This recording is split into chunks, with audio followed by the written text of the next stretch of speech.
The Doors had once considered Paul McCartney as their vocalist. The Doors singer Jim Morrison passed away in Paris on July 3, 1971, and the band continued as a trio with Ray Manzarek, Robbie Krieger, and John Densmore. With this reduced lineup, they recorded and released two unsatisfactory albums, Other Voices in 1971 and Full Circle in 1972, before finally disbanding in 1973. On several occasions during those 2 years, the three remaining members considered the possibility of returning to being a quartet by bringing in a new singer. Manzarek's singing abilities had already been tested in previous years, both at concerts where he performed blues covers to give Morrison a break and on You Need Love, Don't Go No Further. Nevertheless, his dark and powerful voice did not seem capable of standing out enough to convincingly sustain an entire album or live show. Until July 1971, Robbie Krieger's singing was limited to the chorus of Runnin' Blue, a bland performance certainly not up to the Doors' standards. Therefore, neither Krieger nor Manzarek seemed capable of effectively filling the role of lead singer that the band needed. The idea was to bring in an artist who could offer vocal and musical quality and pronounced charisma to be displayed both on stage and in the recording studio.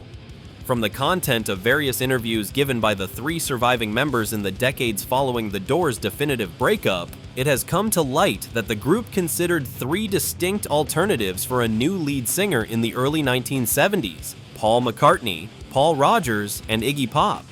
One of these options was a mere theoretical speculation that was quickly abandoned, but in the other two cases, concrete contacts were tried and made. McCartney was considered as a singer, bassist, and composer given the recent breakup of the Beatles in April 1970.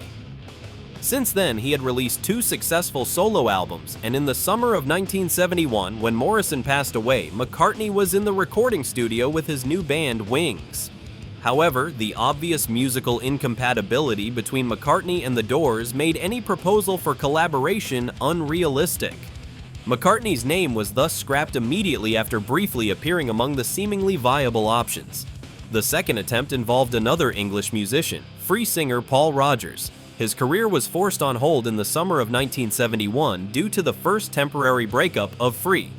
Anyway, the band would return to recording together in January 1972.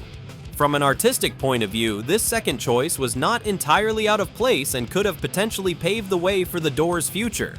However, the search for a new frontman was unsuccessful even in this case.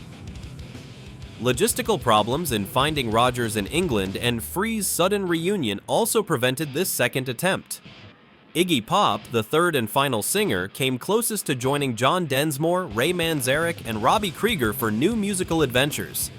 He was inspired to form his own band after the disastrous yet fascinating concert of The Doors in Ann Arbor on October 20, 1967.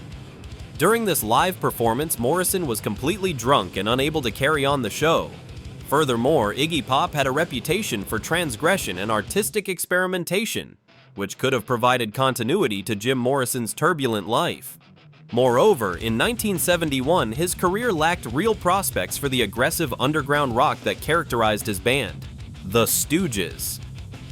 When asked directly about joining the Doors, Iggy Pop refused, asserting his artistic individuality in opposition to a role that would inevitably be compared to the outstanding figure of Jim Morrison.